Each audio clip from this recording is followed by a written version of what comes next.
And welcome, ladies and gentlemen, to the monastery, the open bar of the internet, the world's greatest shit show, and the place where we, the good brothers and sisters of this most holy of temples, seek enlightenment through the drunkest, craziest, and most batshit ways possible.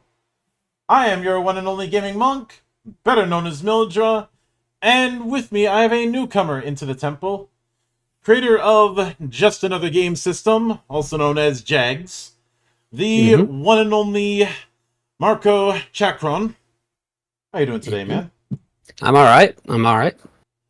Glad to hear. Thank you for coming on.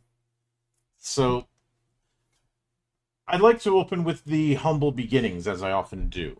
So, walk me through your first introduction to role-playing games and what made it stick. So I started, as I think most people did, with. So my mother had heard, this is back when I'm in like high school, or I guess maybe middle school, had heard about this game called Dungeons and Dragons, which she had said people got like trapped underground playing. She had heard something about that, and asked if I knew anything about it, and I thought no, but I've got to find out. So then I got my hands on a boxed set of D&D and had no idea, couldn't figure it out. Until like a little while, after messing around with it, started playing with the basic set, and then this is before, this is AD&D time, so we had to track down the individual books. Like getting a monster manual was hard. I had to look through several different bookstores, call around, and then make a long trip. Said it was a while before we got one, then the other, etc. So started playing with AD&D, the original one, and it was very, we enjoyed it. We had a lot of fun. Gamma World was interesting. The DM's Guide had these transition tables that you could use for like Gamma World stuff being brought into a D&D game, like the torque grenades or disintegration spells. And so I was like, oh, we got to get our hands on that. That sounds cool. Mm-hmm. So we played around with that. And at one point I went to a convention in Jacksonville, one of these gaming cons, in Jacksonville, Florida, and got Champions First Edition. And that was the first time I'd seen a point design character. I didn't really know much about superheroes. I mean, I'd read comics and stuff, but I wasn't, very well versed in that. So, we played around with it and quite liked it. And when they came out with when Hero Games came out with Danger International and Fantasy Hero, it was like, oh yeah, this is the stuff. So that was like all we played for several years. And had a lot of fun with that, and still play D&D once in a while. But at the time, the point build character system, the idea of not having a locked-in class was appealing to us. Liked how the skills generally worked. And then when GURPS came out, we thought that the attention to realism, because Hero had, in my estimation, some issues with how we were playing it. For example, in Hero, if you were a tough guy, you could jump off a tall building and you might be unconscious, but you wouldn't be killed. And guns were typically not especially deadly unless they were very high caliber or automatic. So, it's not really about realism per se, but the kind of verisimilitude that we were looking for seemed to be better served by GURPS, but GURPS had a lot of problems with it. We looked into both of them, and coming out of that, because of the way that we had developed our playstyle, I had ideas and started working on. At first it was a modification for GURPS, but then it became like a whole different thing.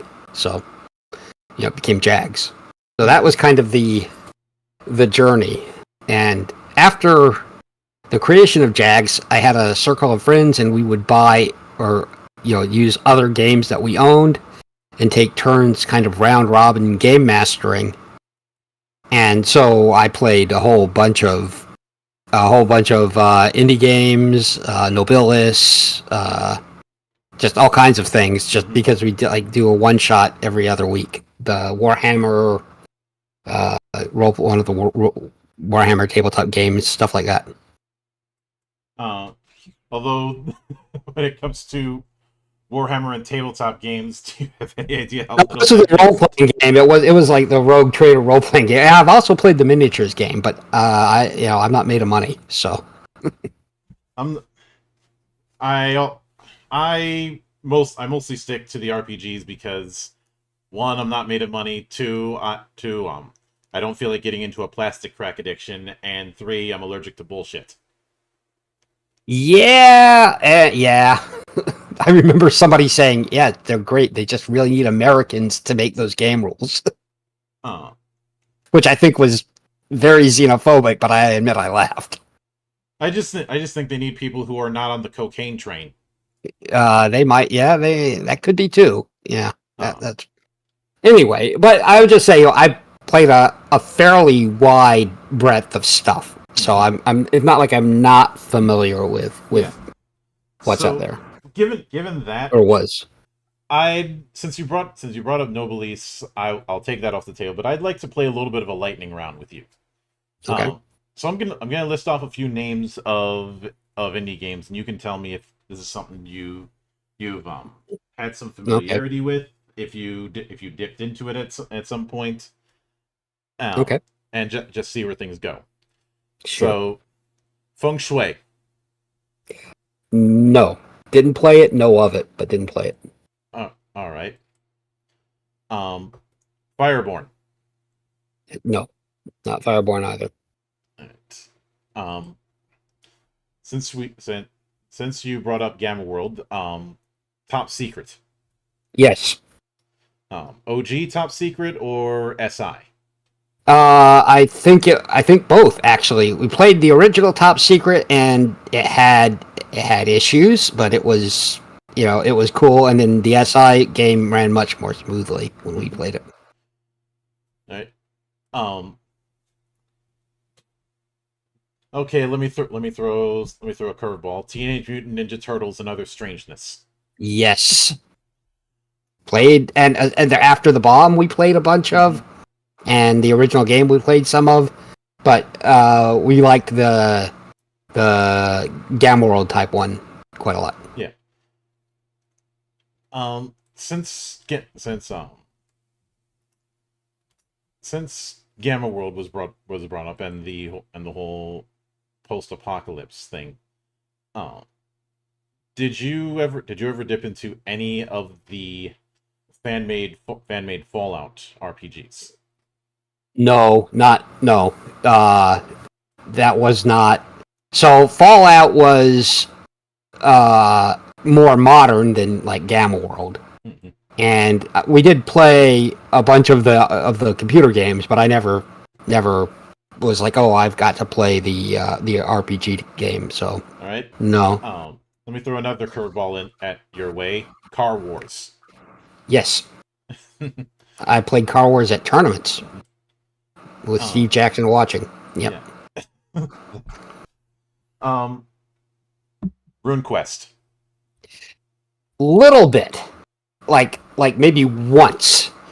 Mhm. So, um, is that the Golantho one Yeah. with the yeah? So I played online, and it with a guy who he was fine. He was running it for a group of people. He kind of looped me in, but I wasn't well integrated. So it was I mean it was a fairly long. It was like 6 hours of stuff, and did use the mechanics, but yeah, I played it once and thought it was okay, but Mhm. it wasn't. No, none of us owned it, and it wasn't. It didn't compel me to come back to it. But but yeah. All right. I can certainly get that. But shifting away from that. Uh, would it be fair of me to say that JAGS was born out of your experiences playing through champions and then later hero system and what you wanted to do compared to what it was doing?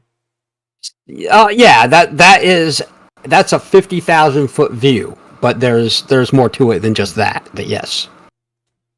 Were there obviously there's a lot of changes that happened between the pipeline of champions being its own superhero system to it being an arm of what would become the hero system.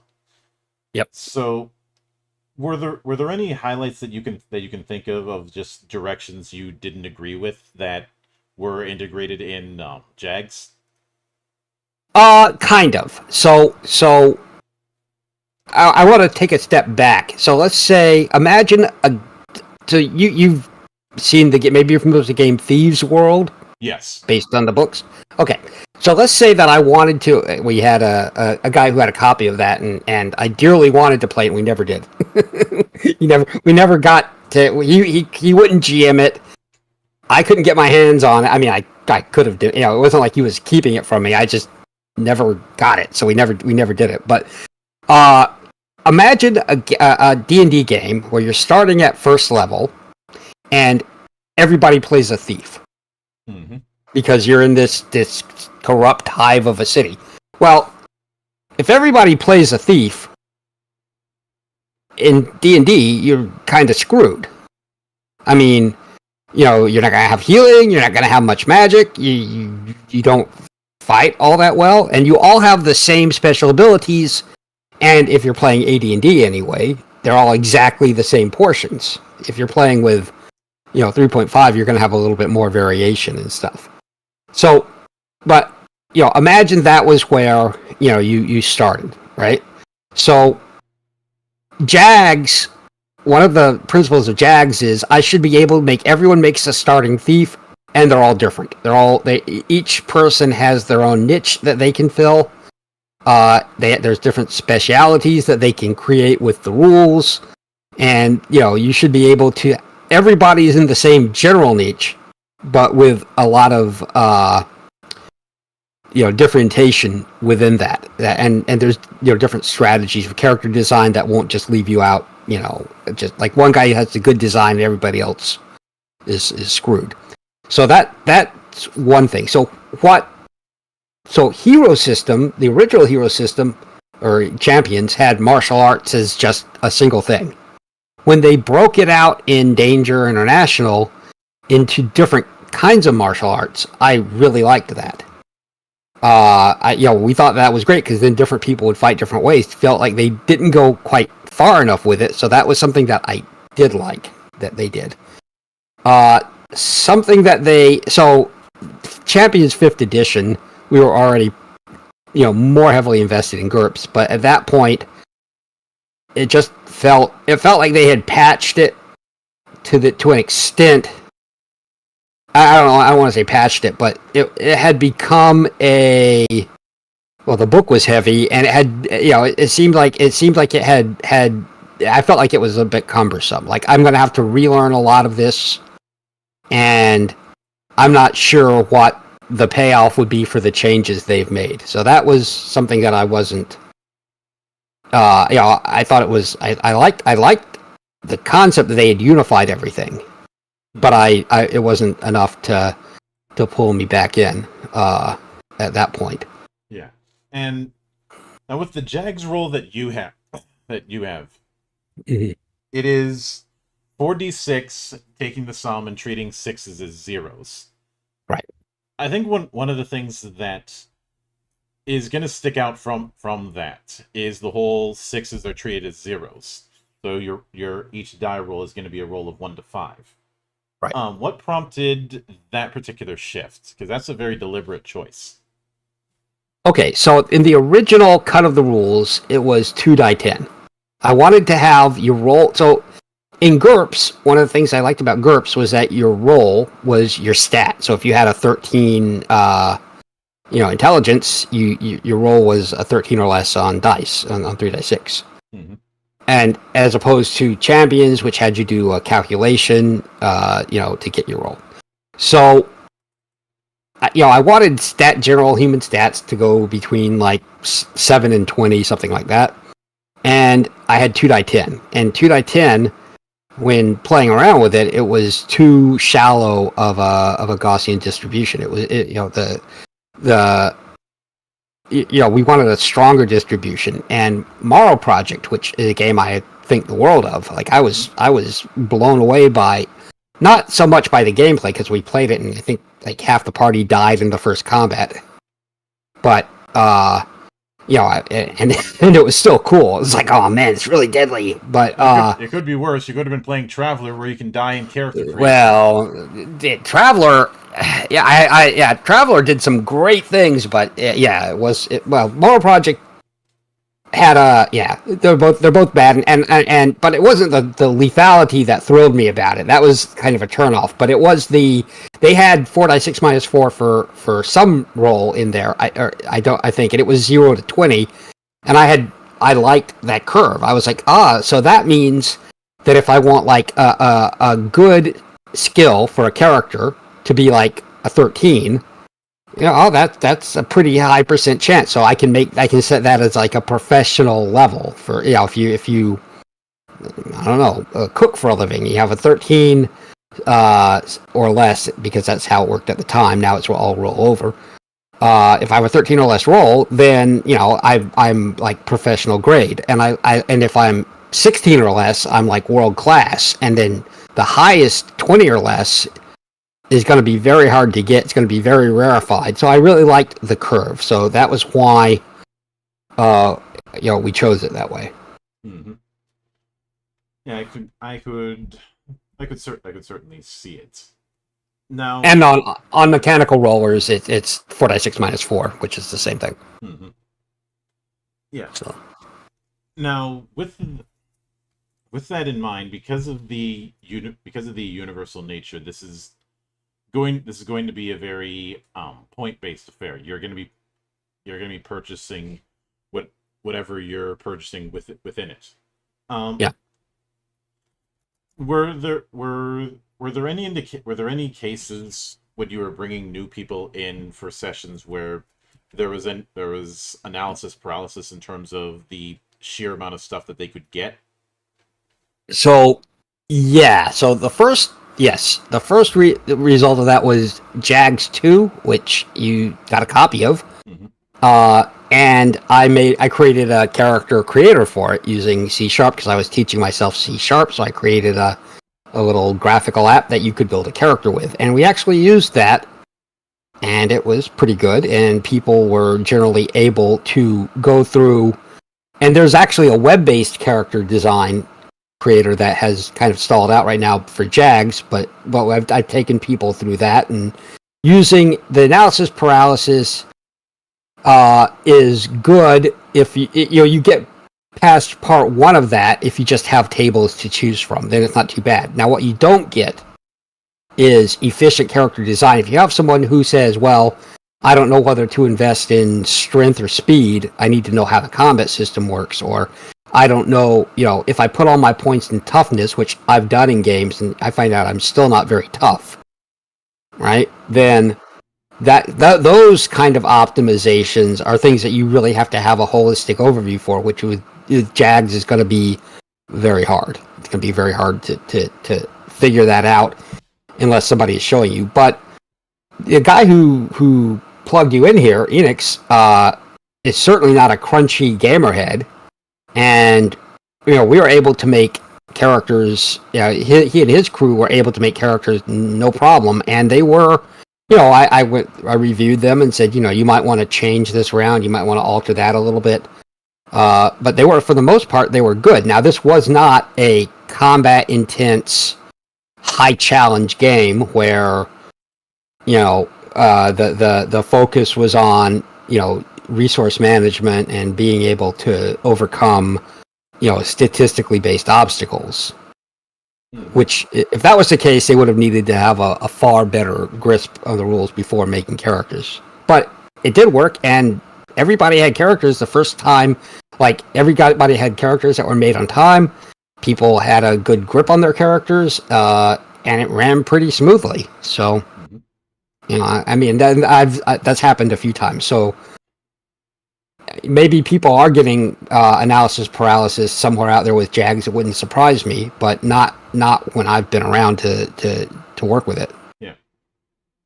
It's something that when you're dealing with a universeless game, you're never going to fully get rid of, but True. you can mitigate the problem. And I think the best way to mitigate the problem, it comes down to one word, and that is guidance.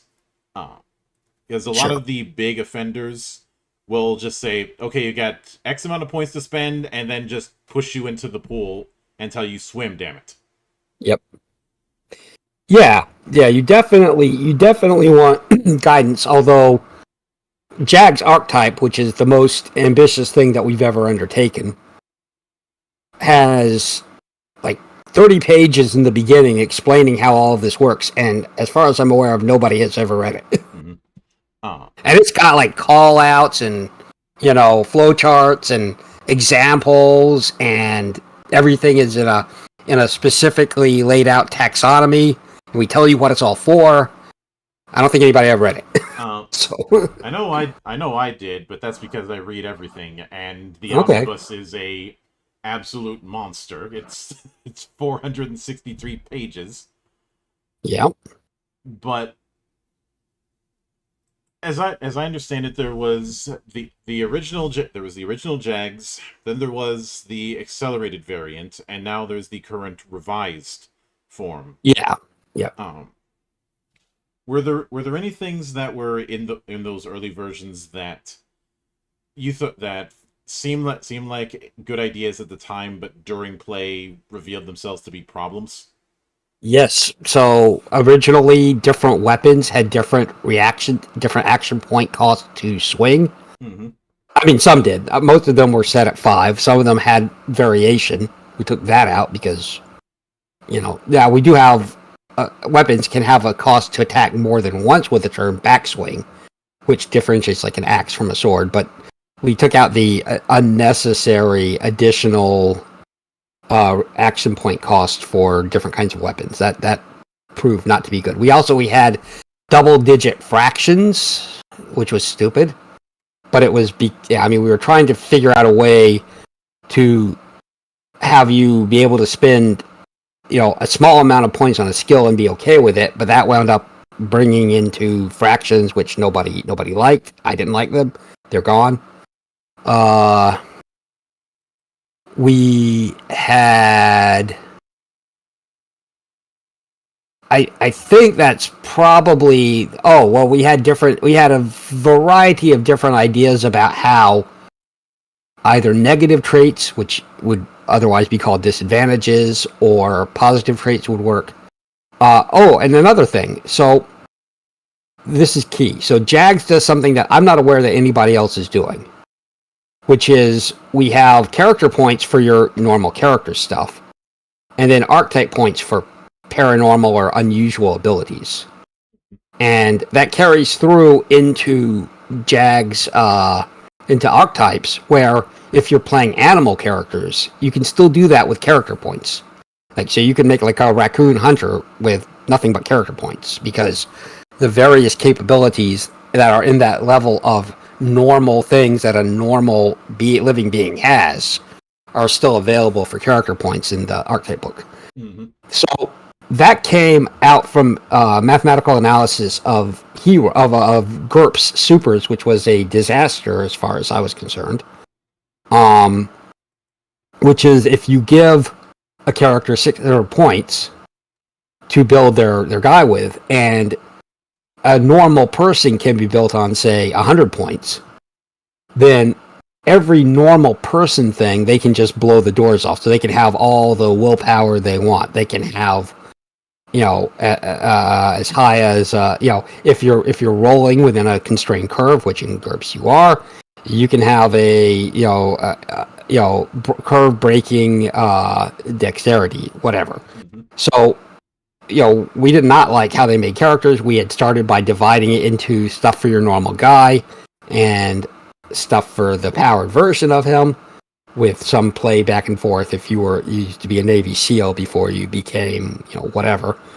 And then that grew into the archetype points. So that was a bit of mathematical analysis that we had gone through. So I don't think anybody else is doing that. But you can make a normal person without, or an animal, a normal animal with just nothing but character points, and then you divide it out. Archetype points are for special, more unusual abilities. Mm-hmm. Now, and I did do a bit of checking while you had mentioned it. To my knowledge, most universalist games, at least the ones that aren't crunch medium or crunch light, like say Fate or Savage Worlds, which is a whole other kettle of fish. I'm moving that off to the side. Do not have that separate point setup. They are going to be using a unified point setup. Mutants and Masterminds does it. Hero System does it. GURPS does it too. And it's funny you bring up GURPS Supers, because one of the big elephants in the room when it comes to Supers games, which in one form or another will always be downstream from Universalist games. This Agreed. is just a fact of life. I agree. I completely agree. They have often had problems trying to keep street level heroes street level over the course of a longer campaign. Mm-hmm. Like if you were playing say an XP of, let's use Daredevil as an example. Sure. You're not gonna be doing too ridiculous when it comes to feats of strength or speed or whatnot. You're not gonna be beating the Hulk in a one-on-one fight, if you catch my drift. Yep. But because of the escalation upwards, it's hard to keep that street level character still street level, even if you're doing a long campaign. And I don't think make it a short campaign is a sufficient answer. Well, there's a problem. There's a deeper problem, which is that in comics, in the actual medium, the characters don't change that much. So you side grade more often in comics than you upgrade. Right. So, well, then yeah, and then every now and then you get Dark Phoenix, but that's not an experience point thing. That's a total different, total. I mean, So yes, exactly. So the problem is grafting a character advancement system onto a onto a fiction that is effectively circular, right? Mm-hmm. The idea was that when you were 12 you would buy Marvel Comics, and then when your son was 12 your son would buy Marvel Comics, and it would be the same characters. And if the same sort of stuff was happening, well, that's fine, because that was 25 years ago, so your son's not going to know it, and you're probably not going to know it. At least that's what they were thinking back when. So they just recycle characters, and I mean, I have no problem with that. And I'm not literally sure if that was the plan or not, but my observation is that those stories had a lot of circularity. I think some of the British comics just republish runs every 20 years.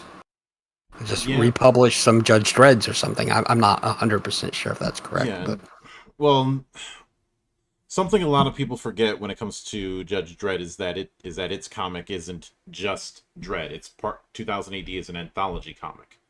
True. Yeah. Which also means that there's less space for just Dredd, because it's got to share space with Slain and Rogue Trooper, yeah, and all that other stuff. It's, I guess I'd liken it to Tales from the Crypt, but that's not exactly a fair comparison. Granted, that's 100% true. But my point is just that if you're republishing a run, then you're going to have a very different textual progression of the character than Marvel Comics may not literally be republishing, but there's still similar cycles that continue. Yeah, the same characters are used over and over. In doing that separation between character points and archetype points, it's easy. I think it'd be easier to shift that side grade. Just refund one, and then have it invested in something else. Well, also, if your character is... So, if you build a character with a super character with an arc in mind, like, so you say, I was the sidekick of, Batman, and now I'm setting out on my own, then you should definitely, grow in capability. So your first adventures, you might be kind of a fuck up, and then later on, you're better, and then you finally have a showdown with your old master or whatever. But so if you build that in from the start, then that's going to work very well narratively. So you could do that, but you probably need to work that out with the game master because you're playing with other characters. So you say, hey, why don't my character is supposed to get better and better? Guys, what do you think about that? And they say, okay, we like that, so we'll play like the teenage runaways team, and then we expect to get a lot of experience points for our normal person as we get more educated, and we expect to get more archetype points at certain intervals when our powers come online. And if I'm the game master for that, and that's what the players say, I'm 100% down with that. So that's how we're going to do it. But that's the kind of stuff I think you'd want to metagame. Talk to people, when you're making your character rather than just springing it on them. Mm-hmm.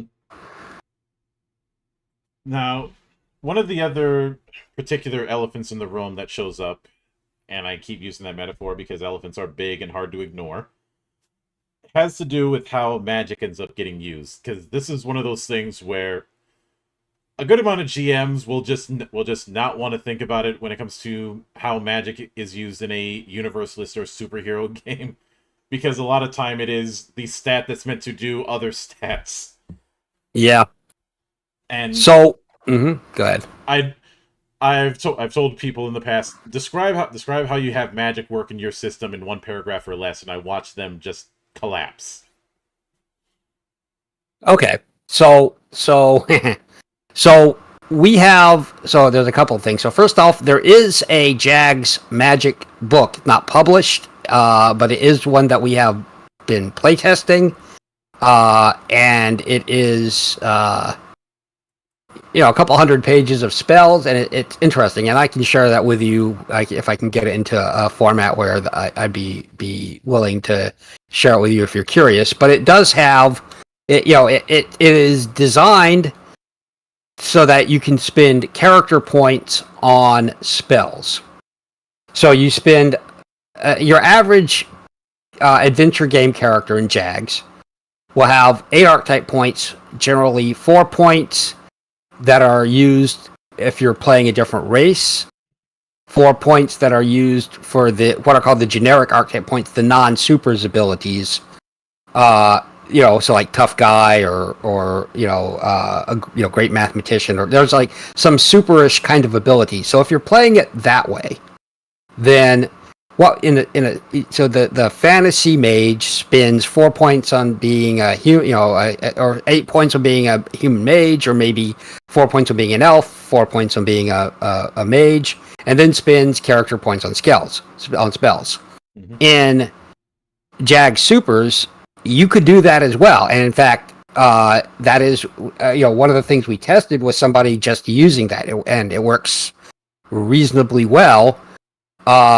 With the exception that you have to be able to increase, there has to be an additional archetype spend, which of course the superhero character will have a lot more of, to increase the damage that spells do, because your average Dungeons and Dragons style fantasy spell does 6 damage, but if you're gonna use that spell as a mage in a supers game, then you want that spell to do 60 damage. So you would say, well, I spent a bunch of my archetype points on amplifying the spells that are otherwise in this book. So that's one answer. The other one is that in the archetype book, we have domain control, which contains almost all of the magic effects in a somewhat generic form, but you can build a very reasonable mage using those powers. Like, it's not going to be You're not going to have like a concept of magic points or a limited amount of power that you can use per day or something like that. But the effects are drawing from the same pool. When creating those domain powers, we looked at the unpublished JAGS Grimoire and reverse engineered them into the domain powers. So you can build somebody with all those powers. The mechanics might be a little different, but you should be able to play a magician in the Supers game. Yeah. Did you share Supers book? I do. Okay. I think I may have, but keep in mind with some of these, there tends to be some overlap. Sure. I will note. Yeah. I will note one of the older campaign settings that I have in my archives is Fast Company. So make it that if you will.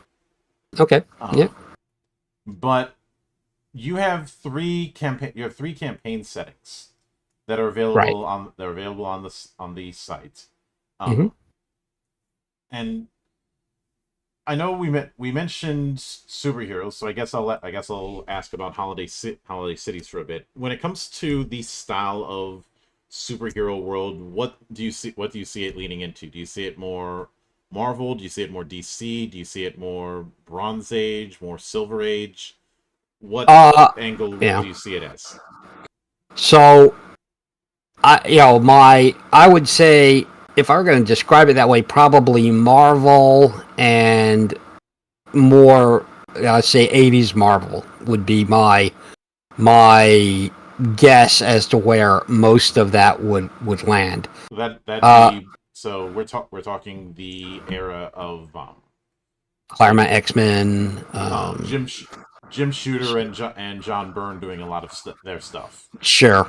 Yeah. I mean that would be my. I mean, it's not explicitly that, but I don't think you'd be.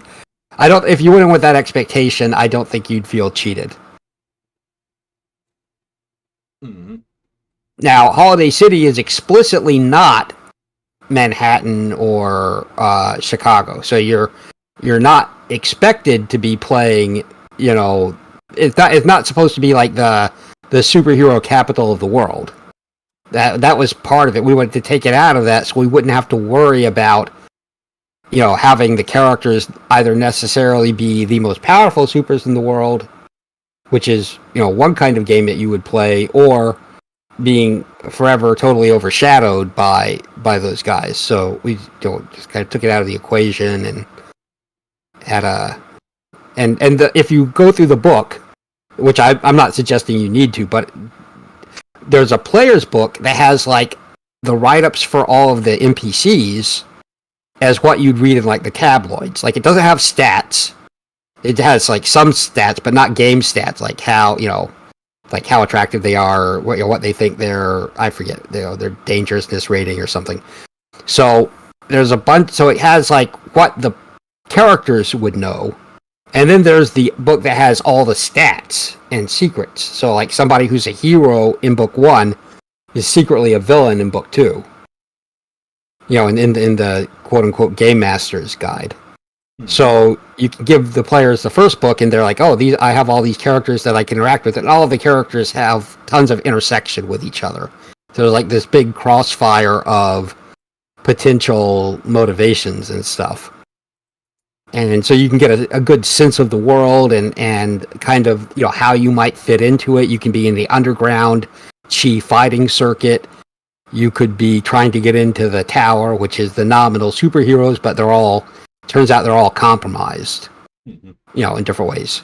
So there's, so that we thought was a kind of a clever idea. We did the same thing in Have Not, where the players, you can read through a player section of the book where you see the artwork, which I was at the time very pleased with. Mm-hmm.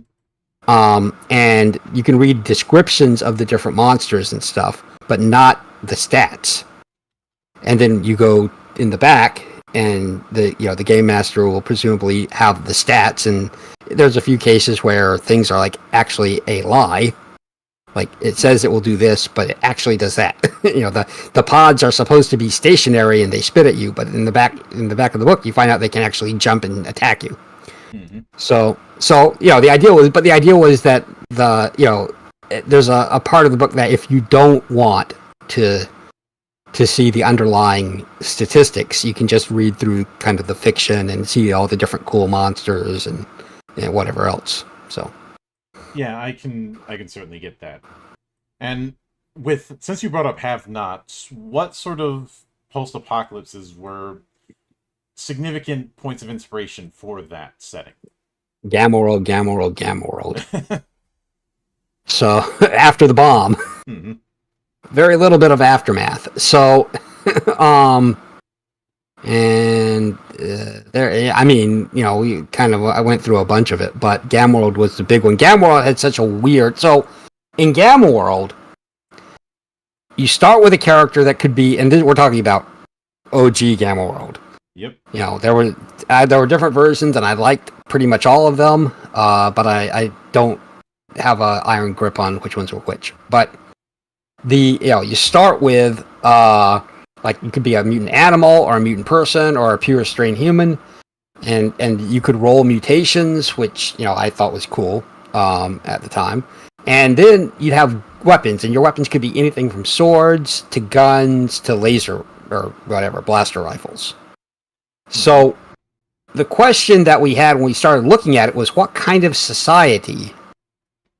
So, I'm like a tribal aftermath person. So who made that 6-shooter? That slug thrower? Like, if I'm a society that's making blaster rifles, am I also making, regular machine guns? Probably not. So where'd they come from? Was there like an interim organization that kind of grew up and industrialized and then fell back down? And of course, Gamma World doesn't freaking tell you. There's no answer. But when we started thinking about all of the weird technology, what we came up with was the idea of have-not, which is that there was this incredible society that collapsed, and then there was like this age of war between the people who were using these prefabricated creators that had gone mostly offline. So you got whatever weird stuff they would kick out, and then you built your army with it. So now there's, bizarre weapons floating around everywhere, and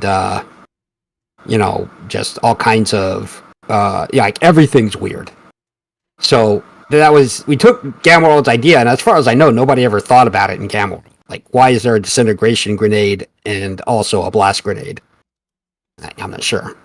Yeah, but I can certainly get that. And then, of course, there was Wonderland, which is an interesting choice to do. How did that come about?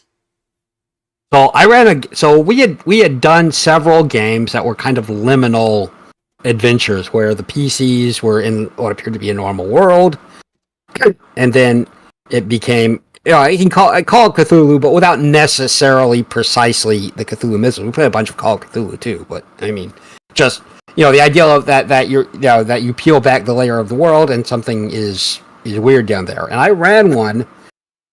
So I had looked into Alice in Wonderland, and I found the books to be very interesting in a way they narratively weren't for me when I read them as a much younger person. Okay, and I didn't. I thought the movie was cool, cool and all, but it didn't really hit me. I wasn't old enough to appreciate the caterpillar, and I wasn't entirely taken. Like, the Mad Hatter scene just seemed kind of like a waste to me and stuff. So what happened was, but looking at the books, I was like, okay, so we've got cards and we've got chess. Like, the first one is cards, the second one is chess.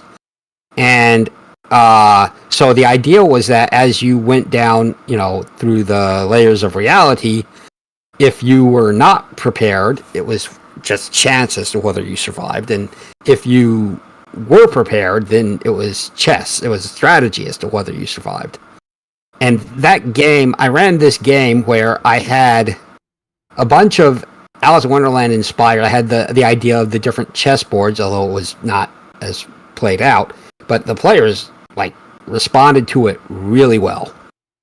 Like they thought that was cool, and they were curious about how much about whether or not that had come from research, and the idea of evil Alice in Wonderland had been done before, but they had never encountered it in a role-playing game.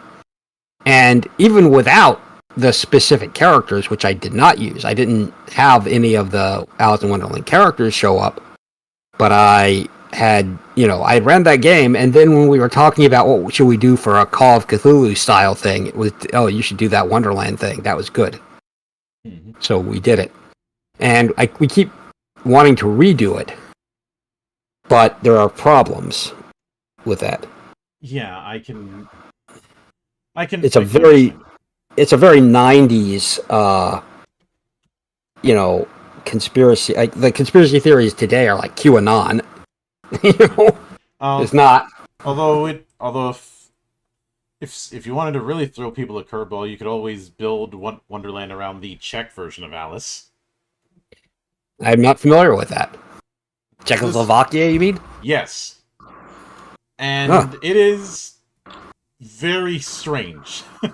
It's what happens when you have a production company who had up until that point done Czech-style puppet theater handled through the looking glass.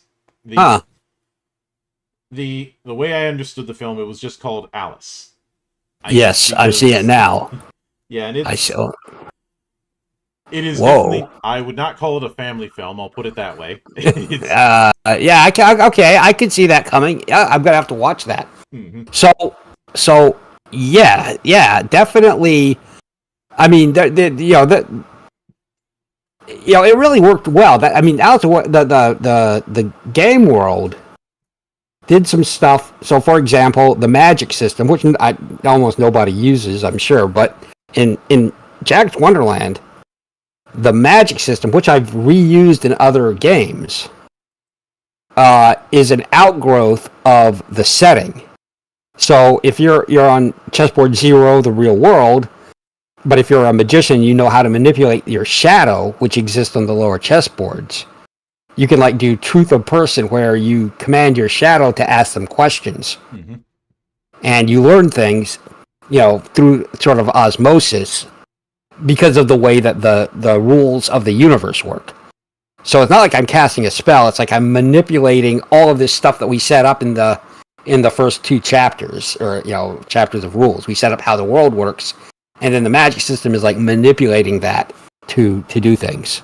So, I thought that was really clever, and I thought the idea of getting twisted, was, we were, working on how you would empower somebody who was in a terrifying environment. Like, what strategy would you use? The answer was, by being twisted, you would be able to get more powerful. Mm-hmm. And people responded to that extremely well. So it was, I was really pleased with that.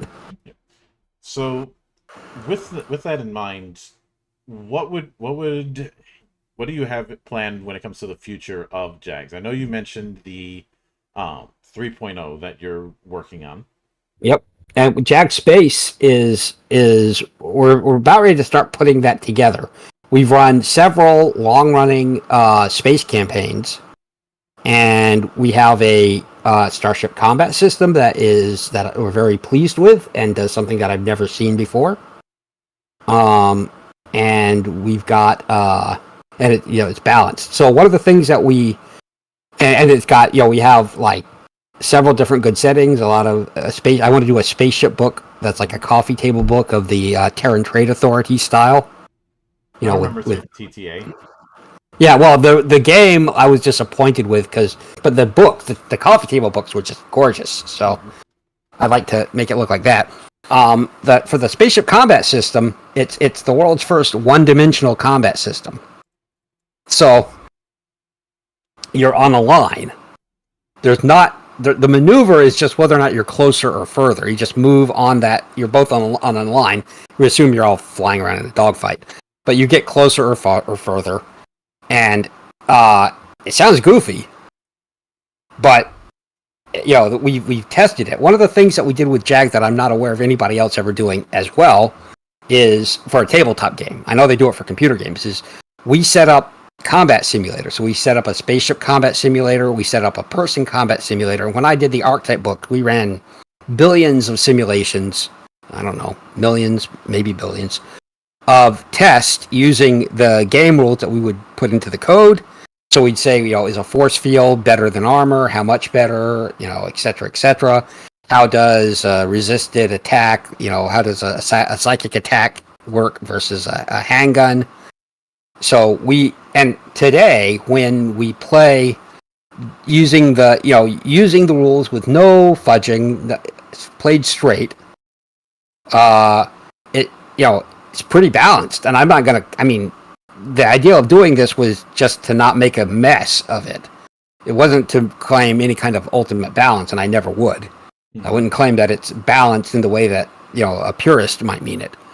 But, the fact that we can have these ship-to-ship combats where we can, set things up so that you can have a good, 40-minute, 35-minute combat, probably, with humans involved.